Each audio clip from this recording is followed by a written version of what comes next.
Welcome to Lessons for Life on a Monday night, live as usual, but slightly later than planned because we had to delay to keep up with all the developments. Are we on the verge of World War III? Well, you've heard that before. Is this all just a smokescreen for other things that are happening? And is Russia on the brink, on the cusp of invading Ukraine, or as I like to call it, the Ukraine? But that's actually offensive, apparently. Shouldn't say the Ukraine, it's just Ukraine. And when I was in Ukraine, the Ukrainians were very particular about telling me that. So, what does Ukraine mean? Where do we get the name Ukraine? Can anyone in the comments tell me? There are several hypotheses, but it's a Slavic word, as you would expect, and it probably means borderland, frontier region, or maybe marches. And this all goes back to the territories of Kievan Rus. Now, Rus was the ancient civilization in that region, and this civilization gave rise to Russia, Belarusia, which I think means white Russia, Belarusia. Any Russian speakers in the comments, feel free to let me know. And Ukraine means frontier. Frontier of what? Well, frontier of Russia. Now, I'm not saying that Ukraine is part of Russia. There's obviously a separate nationality, a different language, although they are related. In fact, if we look at the map of Russia by language, you'll see that here in the eastern part, in all the red regions, there are a lot of Russian speakers in that part of Ukraine. And of course, the entirety of Crimea is majority Russian speaker. And that's why it shouldn't really be a surprise that Crimea voted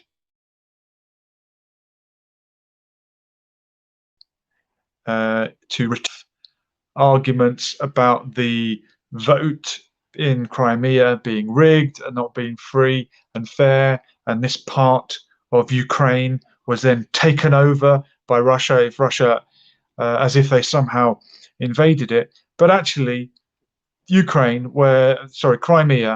a part back then of Ukraine, where the majority of people speak Russian, probably feel Russian, and they had been part of Russia until 1954, when the Soviet Union transferred Crimea from Russia over to Ukraine, which at that stage didn't really matter because they were all under the Soviet Union.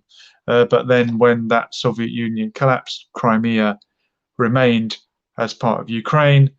And a few years ago, it returned to be part of Russia. I'm not saying that that election was completely free and fair, but show me one that is.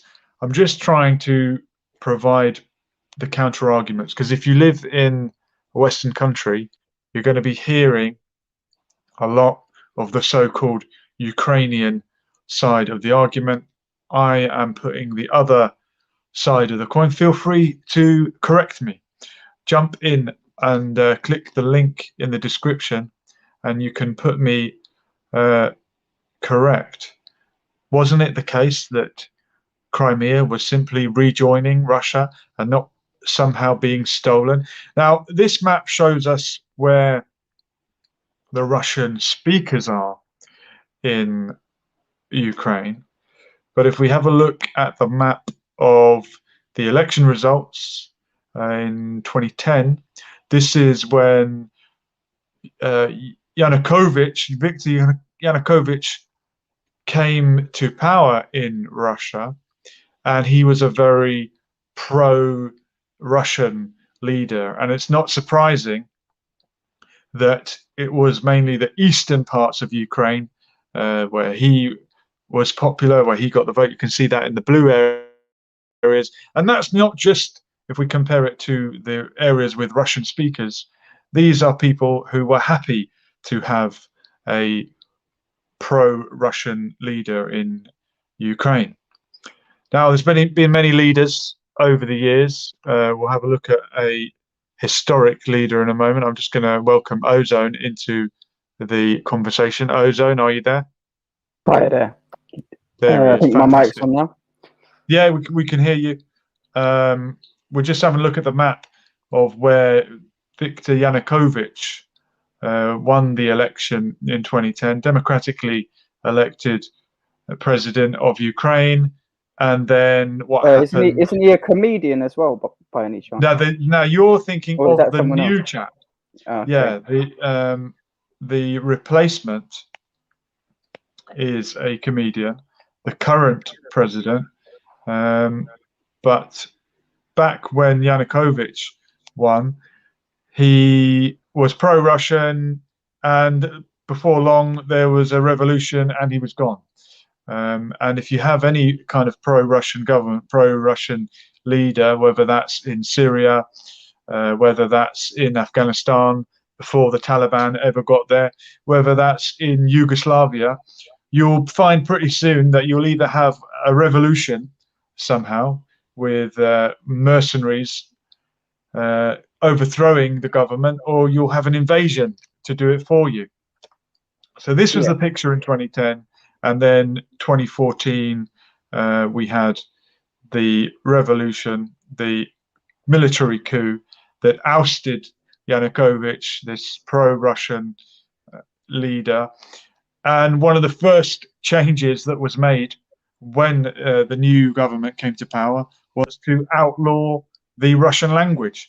Now, how are you going to outlaw the Russian language when vast swathes of Ukraine speak Russian, feel Russian? Many of them are Russian passport holders and therefore Russian citizens. And this is the Russian side of the argument when Vladimir Putin is accused of invading Ukraine or being on the verge of invading Ukraine, and even Russia today, the pro-Russian.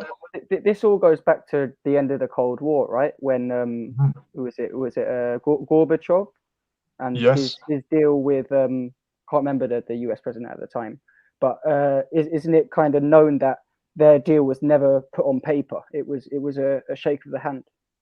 I wonder what kind of shake that was. Have we got Andre with us? Can you hear me, George? Yeah, we hear you loud and clear, Andre. And by the way, Ozone, Zelensky is the comedian that you were referring to. That's thank you to Jamal Samyov in the chat. Thank you. Andre, great to have you with us. Great to be here. Are you on? Let's have a look at you. It's only Can you polite. see me all right? I'm just going to turn the camera on. Hold on. There he is. All right. Welcome, Andre. That light's a bit bright, isn't it?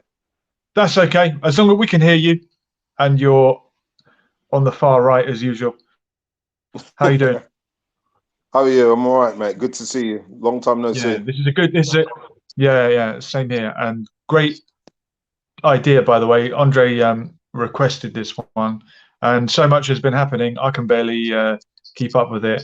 Let's be careful how we talk about it. We know it could be a smokescreen for other things, but we'll have to address it in and of itself. Is Russia on the verge of invading Ukraine, and would they be right to do so in a similar way as to when Maggie Thatcher invaded the Falklands to protect British citizens?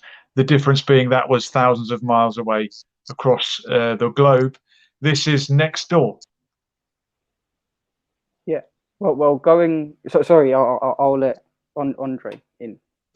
Go on, Andre. You jump in, and then Ozone will get back to you. I don't want to stray off topic because you know what I'm like with certain things, but there's a couple of points here. Firstly,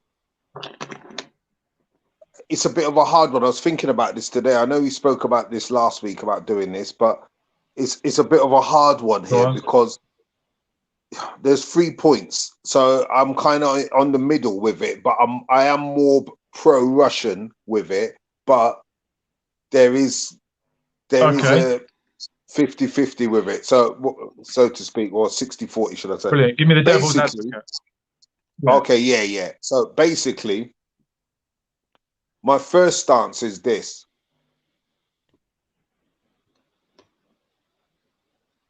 England, America, the Yeah. G5 basically. England, America, China, Russia. I'm not sure who the other nation is. Is it France? Might be. And it's the Um, United Kingdom, Andre. You'll upset the Welsh and the Scotch and all right, sorry, some people in UK. the north of Ireland. Yeah. Right. So basically, The all NATO these, aligned powers, I guess. all these Yeah. countries have set up a policy where they have buffer nations before you Okay. reach their borders. And Mhm. I believe the strategic reasoning for that is so that if they're ever attacked again, right, it means that the battle will be fought on foreign territory rather than fought on theirs. That's Yeah. my understanding from, because as you may know, I'm a bit of a historian when it comes to war. Well, So Britain and America love an away match, don't they? so that again, mate. Britain and America love playing an away match when it comes 110%, 110%, to war. and it's part of their policy. Now, a lot of you, some of you viewers may not understand or may not have really looked into it. Some people find it boring, but I find it fascinating.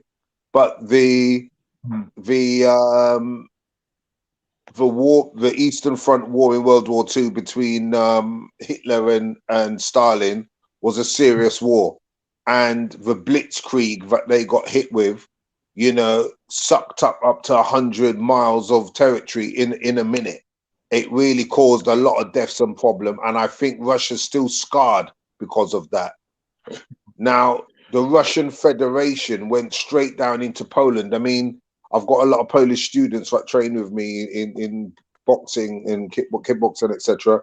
And you Yeah. know, some of them are they're a bit anti-Russian. You Mhm. know, you know, they went for a hell of a lot of problems in World War II, Okay. and Yeah.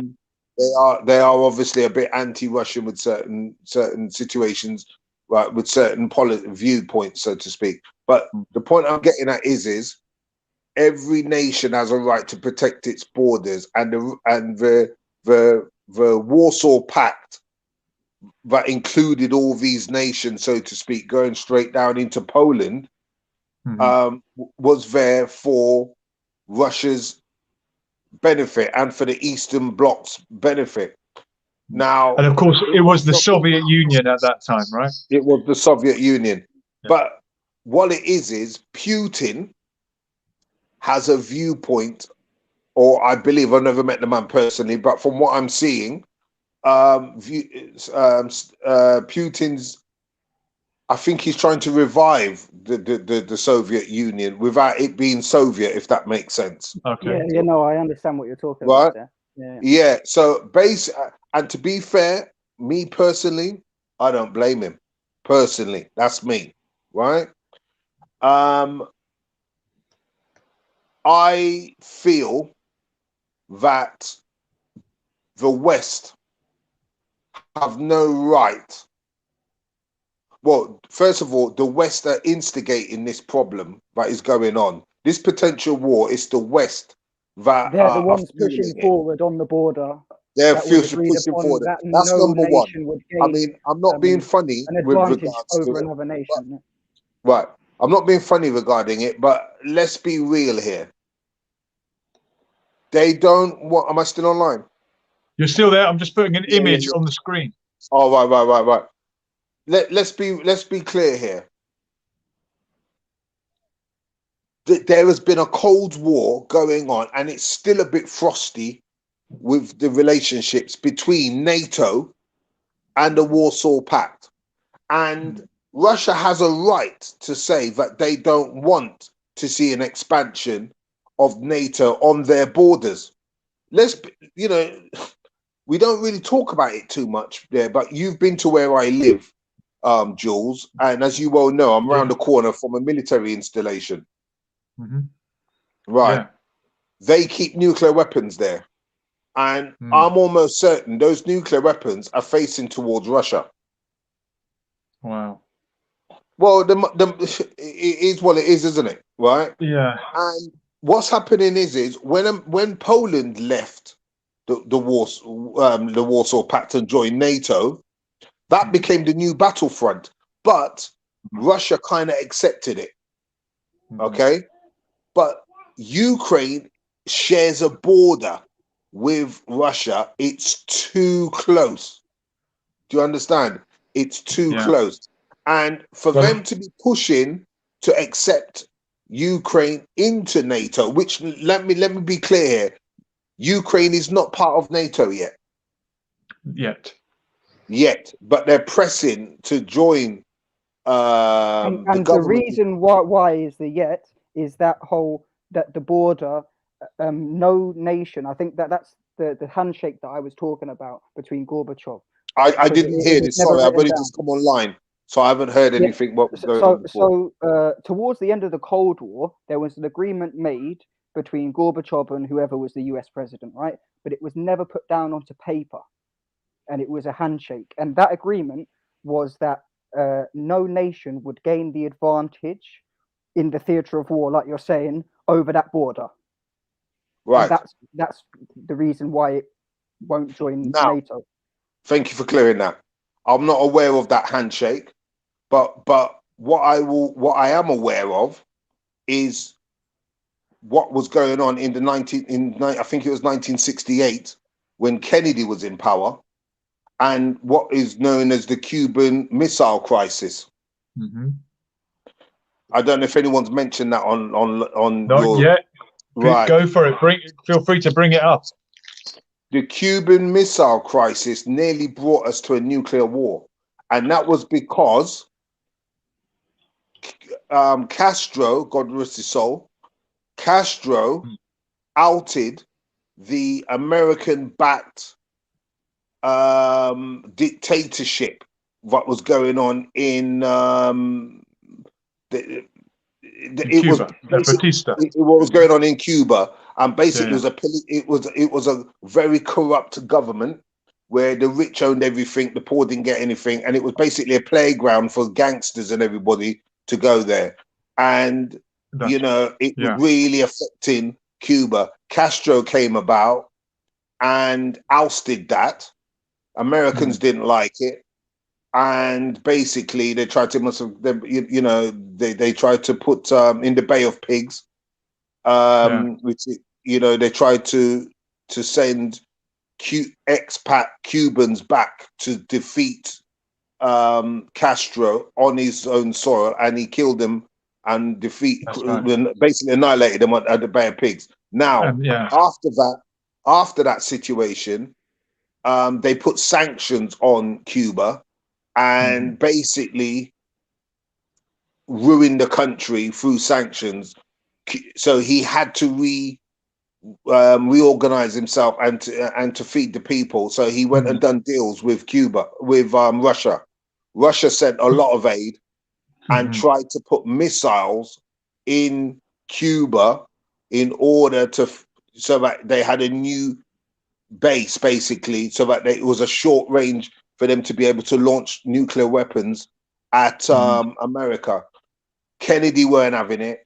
So Kennedy threatened that if those missiles are not removed, I'm not sure if they actually got on into Cuban soil, but I know ships and tankers were taking them there.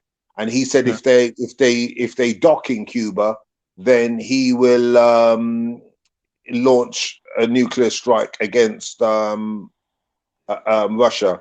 With that, Russia backed down and withdrew them. Now, we are now seeing a carbon copy reverse of that situation with, if Ukraine decide to join NATO and allow them to facilitate nuclear weapons right on the border of Russia. What about PK's point in the chat? The Axis powers at the end of World War II. Sorry, could you repeat that? Not only is it the same, like you said, the opposite, the reverse of that Cuban missile crisis. Right? Not only is it the reverse of that, but it's also what the Axis powers were doing in World War II. Yes. In the chat, PK has mentioned that it's up to a sovereign country if they want to become part of NATO. Is it? It's up to Ukraine. Who's to stop them? The second part of my argument, which actually I was going to mention, but Okay. if we could come back to that point. Yeah. No, but I think it's a good point. We'll come back to it. Thank you. But can we? The very good point. That's my second point. Can we all imagine here what would happen if China was to turn around now and say, "Oh, guess what? Since you're making out that we're the enemy, we want to put missiles in Jamaica." Because Jamaica's starting to hold on a minute. Jamaica's starting to default on their loans a little bit. There's issues with their loans. So, as we well know, once you default on your loan, it's happening to African countries, then they end up forfeiting ports, etc., to the Chinese. Can you imagine if any land which is now owned by China in Jamaica, they decided to put nuclear weapons there? Or what happens if Mexico or Canada was to decide, oh, guess what? We're going to start up a new special relationship with China, which would facilitate us China having bases, nuclear bases on our sovereign soil. What do you think would happen there? America would not allow it in any shape or form. I don't think it's not likely to happen in Canada or Jamaica, but that to Russia. It could happen in Africa, couldn't it? Yeah, but they don't. Yeah, but Africa's not sharing. That's too far away. It's too far away. They're not sharing. Okay. I'm talking Canada and Mexico. If China was to put nuclear weapons in those two countries. So this is the whole thing. And again, when it comes to Russia, right? Like wherever Russia's nukes are within the distance of America and all of this, I heard something about that the Russians had actually been investing way more money into alternative warfare, and new types of weapons, non-nuclear. Is that greener weapons? Is it, Ozone? No. Apparently there's actually a bullet submarine, like an underwater missile. That can be kind of sent anywhere, and apparently that's the new weapon that the Russians got. That is kind of man. Obviously, in the theatre of war, it could be worse than nukes, but not as bad. It's interesting thing. It could be. So, the point, getting back to that point, what I'm saying to you now is, you can understand the situation that Russia is facing now, and they are right. They are right. In fact, if Putin backs down from this, he's going to lose a lot of respect from me anyway. Not that he's going to lose sleep over it, but for me, he's going to lose a fan right here, because it's his duty, especially over this Cuban crisis, right, to defend himself. And any nation that wants to turn around and say, oh, it's Putin that needs to back down, they're lying to themselves. They're being two-faced, because we have the privilege of hindsight and history to be able to look back at what happened. And it is a carbon copy of what happened with the Cuban crisis. And they damn well know there's no way they would accept China putting weapons in Mexico. Do you understand? So on that basis there, he needs to stick to what he's doing. Now, is it any country's job does all countries have the right to agree who they back, who they don't back, whether they're going to join NATO or not? Yes, of course they do. And this is a problem which, for me, who I support black empowerment in Africa, for example, I think a country has a right to do what they feel they need to do. But talking from a Russian perspective and the long drawn out problem, Cold War that's been going on, Russia can't allow that to happen. Well, look, let's hear from another great leader, a party animal himself. I think this is Boris Johnson's going to give his assessment The UK has taken some staff out of the embassy in Kiev. The EU has not. Do we know something that the EU doesn't? Why are we taking staff out? Are you concerned about what might happen next? Well, first of all, I want to thank Melinda, our ambassador in Kiev. I want to thank our wonderful staff there. They've done an outstanding job in a very difficult time. And we do think it prudent to make some changes now. The intelligence is very clear that there are 60 Russian battle groups, about 60 Russian battle groups on the borders of Ukraine. The plan for a lightning war that could take out Kiev is one that everybody can see. We need to make it very clear to the Kremlin, to Russia, that that would be a disastrous step. And so what we're saying is that the UK is leading on creating the package of economic sanctions, working with our partners around the world. And I'll be talking to them this afternoon, this evening, talking to colleagues in other capitals and in Washington.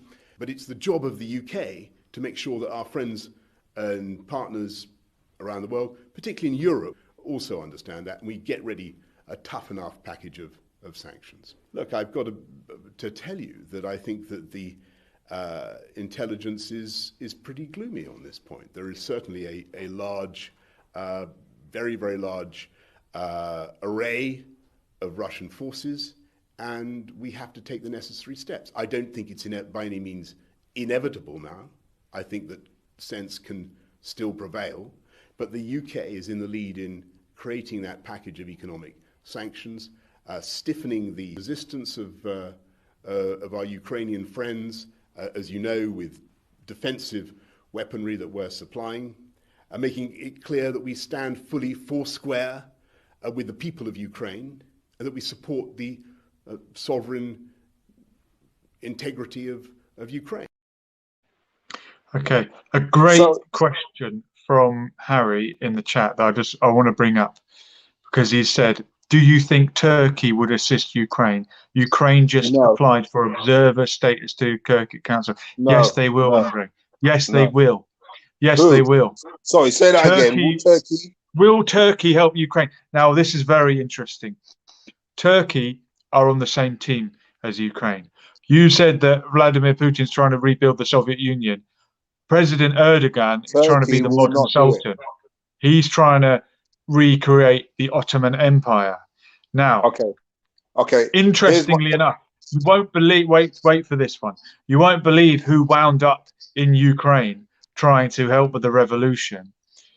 It's our good old friends, and I won't even say the name. The Russian Security Service, the FSB, says it has arrested a so-called Islamic State operative who was planning to murder one of the leaders of the self-proclaimed Donetsk People's Republic. So they've got Islamists who not only go into Syria to attack a friend of Russia in the form of Bashar al-Assad, these same Islamists, who must be coming through Turkey, that's where all these jihadis came from, are on their way into Ukraine. So in that sense, Ukraine is already being helped by Turkey via the back door if you've got Islamists in there. On another note, as Harry said, they've just applied for observer status to the Turkic Council. Now, who are the Turkic nations? Obviously Turkey. You've got all the stans, Uzbekistan, Kazakhstan, those countries, and the Uyghur Muslims, who are separatists in China and having a very hard time, and we're hearing a lot about it, which makes China look very bad. They are also a Turkic nation. So the fact that, and many of them traveled to Syria to fight as jihadists. So the fact that you've got ISIS fighters in Ukraine fighting on the side of Ukraine against Russia tells me that Turkey are already helping Ukraine and would already be against Russia and China. It also shows the whole link between America kind of funding, arming, training all of these jihadis as well, with Biden's evidence in Ukraine. Yeah, 100%. But can I look? Let me be clear. 1, 2, 3 on this. Number one, which is what we already spoke about. I'm not going to just to clarify. Russia has a right to stop Ukraine joining NATO or to stop nuclear weapons going to Ukraine. That's number one. Number two, every country has a right, to join NATO or to join whoever they want to join. Let me be clear on that. But number three, I don't think Britain and America will send troops to this. They will not commit to this war. And I'm already hearing it when they talk. I'm hearing it when Biden talks. I'm hearing it when England talks. They will not commit. The Ukrainian. Wait a minute. They will not commit to war with Russia. And because they will not commit to war with Russia, I'm telling you, I could be wrong, but I'm happy to make a bet on this. But I'm telling you now, gentlemen's bet on this. But I'm telling you now, I don't think Turkey will fight against Russia. And Turkey will not take on Russia because their allies won't fight. Turkey will 100% send troops and back this if they know they got the full support of the full military support of America and England. Yeah. If these two countries do not back it, they won't. And I can already hear it in Boris's voice. Yeah, I don't think Britain will back it. I think America is the only one that could have a chance. And the Ukrainian military themselves, when you see them talk about it, they're expecting to die on the first day. There's literally one of the generals speaking, and he's basically saying, "Oh yeah, we will fight, but we will probably die." No military man speaks like that. You know, they would even lie to them and say, "No, we will go out and." They're outnumbered. They're outnumbered. They're outnumbered. They're outnumbered. There's no way there's no way Ukraine's gonna win this. The weaponry that Putin's done a lot for the military. I mean, they were dying a death in the 80s, right? Into the 90s, but Putin's come about and rechanged everything. There is no way Ukraine on their own will win this war. And I'm telling you now, England and America, they're just running off their mouth. That's what they're doing. They're just flapping their gums, right? They're going to do backhand under tactics and all that, but it's all going to be diplomacy and skullduggery going on. They will not send troops. They will not, because they've weighed up Putin already, and they know Putin is not nothing to mess about with. And I know Turkey has got manhood about them. Turkey will fight, but they won't go it alone. They won't. But look, on the screen, you've got ex-British squaddies are already in Ukraine. So they're not sending the military officially, but British mercenaries are going there. Just as Turkey are not sending the military officially, but jihadists are going there via Turkey. And Harry's got his finger on the pulse. Sounds similar to the Mujahideen coming from the Levant to aid the Bosniaks in '93. Yeah, if you're allied to Russia, you may well find you have foreign jihadists coming to your country, whether that's in Yugoslavia or in Russia. They're teaching. There's loads of troops there training. They've got SAS, they've got Navy SEALs, they've got everybody. But I'm telling you, but whether they're gonna fight, it's not gonna happen. Soon as they know something's gonna crop up, they're gonna pull all their men out. I don't know. I think if you look at when Trump came into office, Ukraine situation went completely quiet, right? As soon as Biden got back into the White House, it was all back on. All the tensions are flaring up again. It is the kind of that whole neoconservative, whatever you want to call it, model of war and money. It's plain to see. I don't. No. I don't want to think it. You know, I want to agree with you. But I think Biden will. No, but that's the whole point. We all know here. I think we can all agree here that war is big money. We know that. No one's saying that they won't, and I did say that they're going to do a skullduggery and behind the scene tactics, political tactics to help the Ukraine, right? But they will not send troops. They're going to try to deal with sanctions with this whilst fueling whatever militias left of Ukraine and anti-terrorism. So they'll probably fund ISIS to go in there and cause trouble, like you're saying, but it won't be a direct war where England will commit troops and America will not commit troops. Proxy war is the new war, that's isn't the it? Word, that's the word, proxy Iranian-backed Houthi rebels in Yemen. We keep hearing that they're Iranian-backed. We don't mention the fact that Saudi is British-backed and wouldn't exist were it not for the UK. We've got a comment saying from Crimea to Constantinople dreams. I wonder, is this who's dreaming of that then? Because Crimea, the original inhabitants of Crimea, the Tatar people, are another Turkic ethnic group, and I can see Turkey would want to stoke sort of nationalistic, separatist ideas in any of the minorities in Russia, but we haven't heard anything like that for now. And sadly, I think most of the Tatar people were expelled from Crimea, their homeland, and they're sort of scattered, and they're a wandering people without a homeland. But it's another Turkic ethnic group that could be militarized or exploited by Turkey if they wanted to prop up an enemy of Russia. Pico saying Russia is poor compared to the West, probably can't afford to be in a long war, or you don't want a long war with Russia. Not in the Russian winter. We know that. You see, and from remember, history. Putin is a black belt, right? In judo. Yeah. Yes. He knows a thing or two about self-defense, that's for sure. Look, the clip on the screen here, this is a post from a very pro-Russian journalist. And he's mentioning that after 8 years of war, and although heavily outnumbered, the people here are prepared to defend their homeland. The Donbass region of Ukraine is autonomous. They have declared themselves autonomous, and they are majority Russian-speaking or Russian ethnicity, or they might be from a mix or a mixed marriage. There'll be people who are half Ukrainian, half Russian, who don't feel fully Ukrainian, don't feel comfortable with this government that outlawed the Russian language, don't feel comfortable with displays like this. Answers on a postcard. Who is that a statue of? Anyone know? A great leader in the war in Ukraine. Here he is again. I've seen his Bandera. face before. Bandera, who died in 1959 after being poisoned by Soviets. He's a Ukrainian national hero, but he is also a bit of a Nazi collaborator. And this is the thing, because Ukraine suffered from both sides, the Nazi occupation and the Soviet Union, they ended up being a bit in the middle.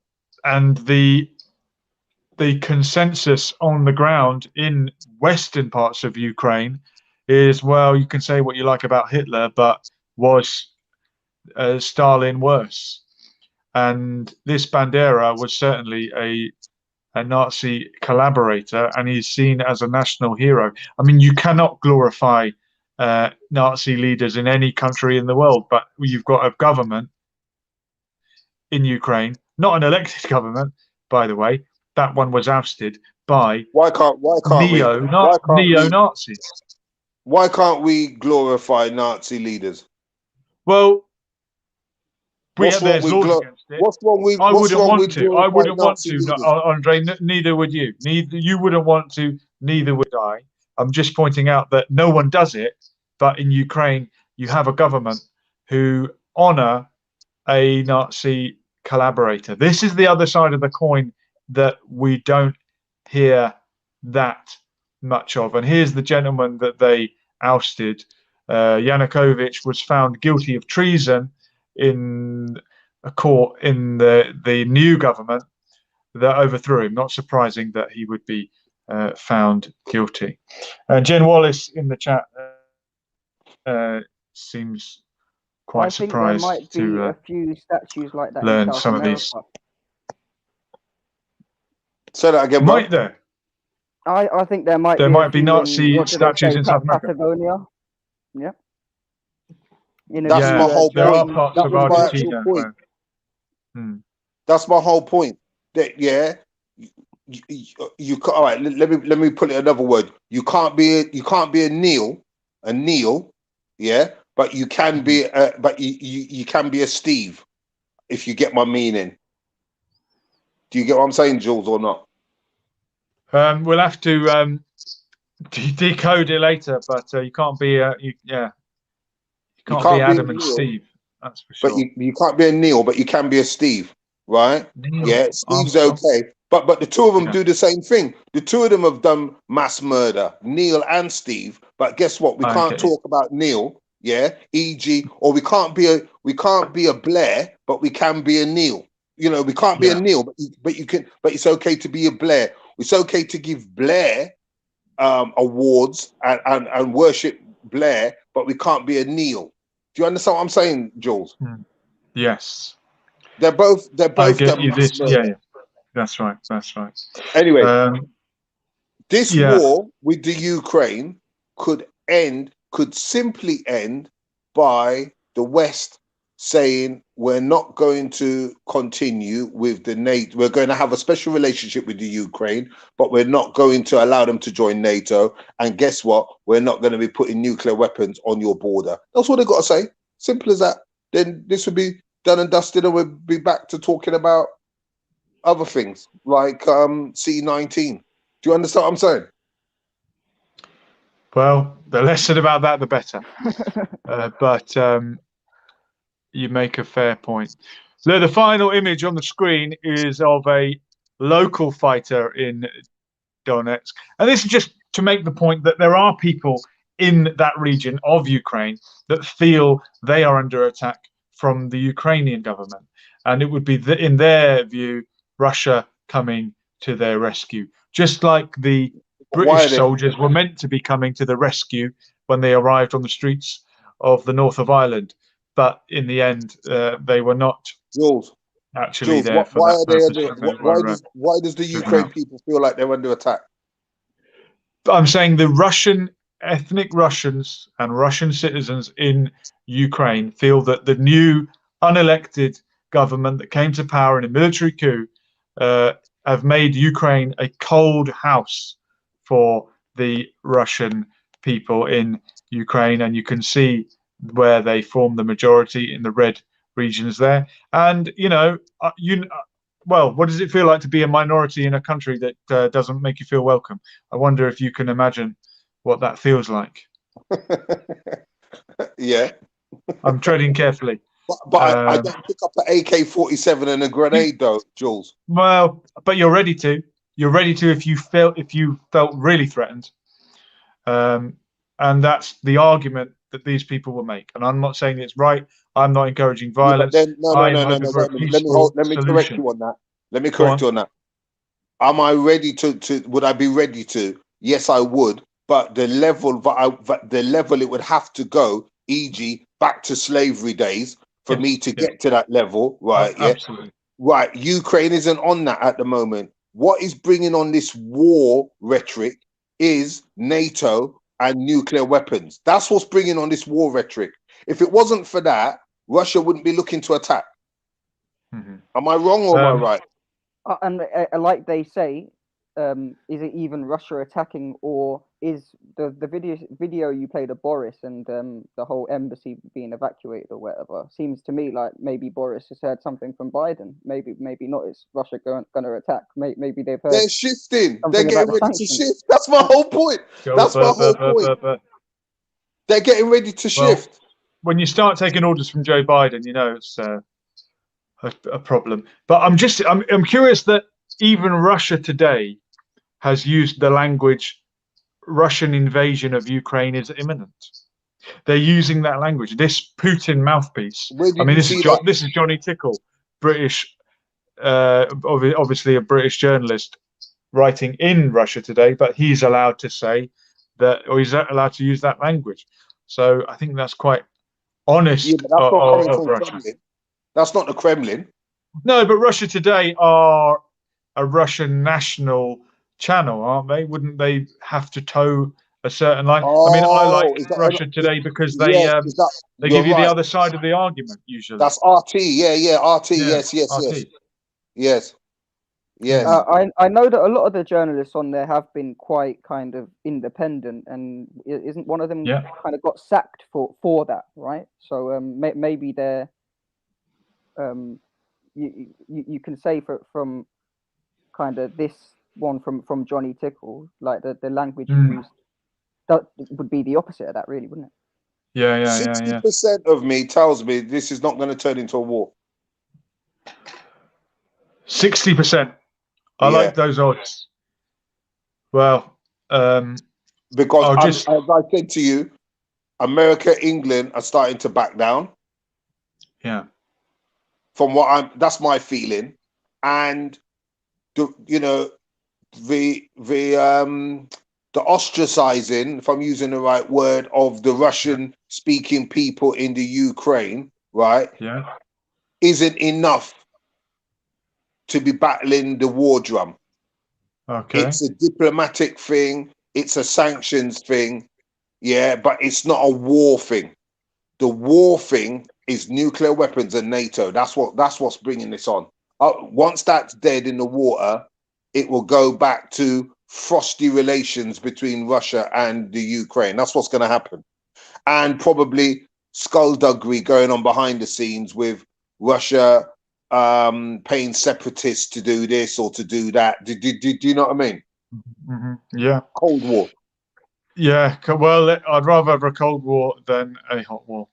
I'll just leave you with the fact that when I read this, my dyslexia made me think it said something else. Anyway, it's been Lessons for Life, and I appreciate you guys joining me. And we'll do it all again next Monday, back to the normal time of 9 p.m. We were here, and we are gone. Latest.